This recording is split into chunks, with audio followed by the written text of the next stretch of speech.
You know, it's very crazy to think that back in June of 2021, this graphic was used as a meme all over the NBA community, but then by the All-Star break of the 2022 NBA season, the NBA entirely changed their tune on Josh Giddey completely. And a graphic that basically said this man's entire weakness is basketball in a sense. Josh Giddey was looked at as some of the worst draft luck the Thunder could have, even with having their boatload of 50 million picks. But as soon as the rookie season started, people realized just how gifted this guy is. A gifted playmaker ball handler with some insane feel for the game, that if he's able to develop a jump shot, he could be lethal in this game. Now, while that's being said about a lot of players in recent history, I feel like it's safe to say that in Josh Giddey's case, it's not that he has an unwillingness to shoot, or he can't shoot. He just needs to refine his shot a little bit more, and as time goes along, he'll be great. And at some point, even throughout his NBA career, if he doesn't even hit his full potential by developing that shot, he still can be one of the more effective players in the league with the amount of playmaking, defensive IQ, and overall just floor generalness that he has on the court. But Josh Giddey is a 6'8" guard for the Oklahoma City Thunder that starting the season, he was the secondary playmaker for this team led by Shai Gilgeous-Alexander. And it's sad to think that, you know, throughout the season, they weren't able to experiment too much with Josh Giddey as the primary ball handler with Shai on the team, since Shai went down with a hip injury and Josh Giddey was basically not even touching the court after the All-Star break. Thunder just left the tank, I'm sorry. But right now, Josh Giddey going into the season is going to be the primary playmaker for this team, and I feel like that is the best place for him. And even though I would love to have Chet Holmgren on this team and see how they develop and mesh, again, the improvements Josh Giddey is supposed to make this season should be just enough for Oklahoma City fans to be happy to watch this season. But Josh Giddey shows that seeing the weaknesses in the game being ball handling or shot creation assertiveness was completely asinine. Coming to the NBA, the man was an amazing ball handler. And even without a jump shot, he didn't hesitate to shoot the ball when he had the opportunity or attack the rim or just be aggressive to create opportunities for his own teammates. And his strength coming to the NBA was his pick and roll feel, his finishing ability, his touch around the rim, his ability to make passes in transition, and overall just playmaking as a guard. And he showcased that completely, being the youngest player ever to record a triple-double, being the only rookie outside of Oscar Robertson to ever record 3 straight triple-doubles in a season. And overall, throughout his entire first season in the NBA, the man put up 12.5 points, 7.8 rebounds, 6.4 assists on 42% shooting. And in February, the last month where he played at least double-digit games, he improved to 16 points per game, 8.7 rebounds, 7.7 assists, with Shai out for a little bit of that time. He just showed that dotting him going into his rookie season was the biggest mistake a lot of NBA fans could ever make. Going into the season as an offensive player and a playmaker, Josh Giddey was some of the best pick and roll work I've seen from almost any guard, not even just a rookie guard.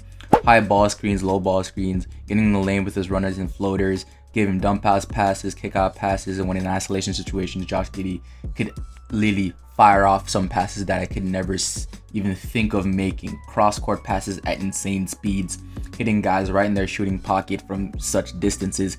It literally just looked so effortless, and it feels like it's something that you're born with while watching instead of something that you learn while playing a game of basketball. But overall, while he did have an insane offensive season, he also, even with coming in NBA, on-ball defense and his athleticism was a worry, and he showed that really didn't hamper him on defense. While he wasn't the greatest defender in the world, he was still very disciplined, and while lateral quickness can still be worked on, he was still relatively able to stay in front of his man in most situations, and his size allowed him to really bother some guards in the NBA since he's 6'8".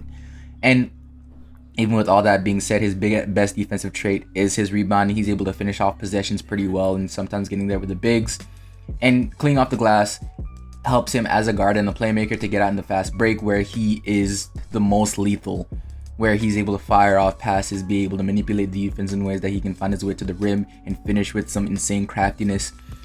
He sees the court better than I think most guards at his age or even older can.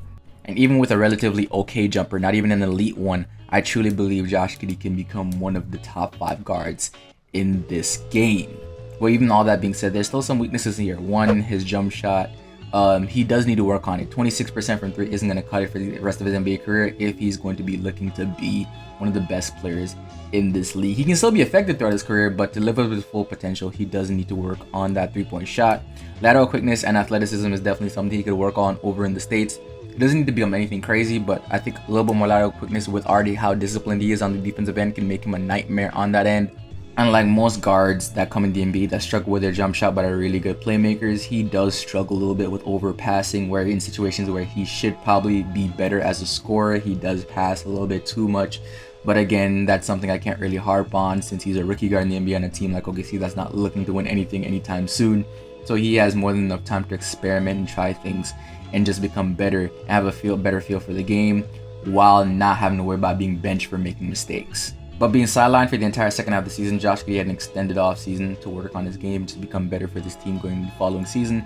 And so far from what I've seen preseason, he hasn't gone all out in any single way, really. He has had one full games where he kind of did put on a show. But other than that, he's been playing the first half of a lot of these games, and he still showed the same playmaking touch, the same finishing touch that he's always had. But he's also shown that he was working on his three-point shot and he's been willing to take them.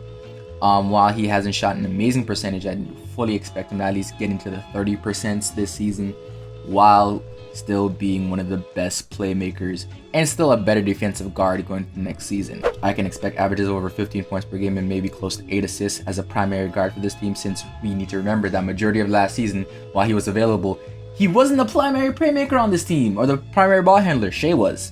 So putting him on a team with Shai, who I think can excel as an off-ball guard in this league, I think Josh Giddey is about to have a very, very good second season in the NBA. Now, does this mean the Thunder is going to win a lot of games? Probably not. If anything, if Josh is forcing them to win too many games, I can definitely see him probably getting benched for a little bit more time so they can, tank for Victor Wembanyama.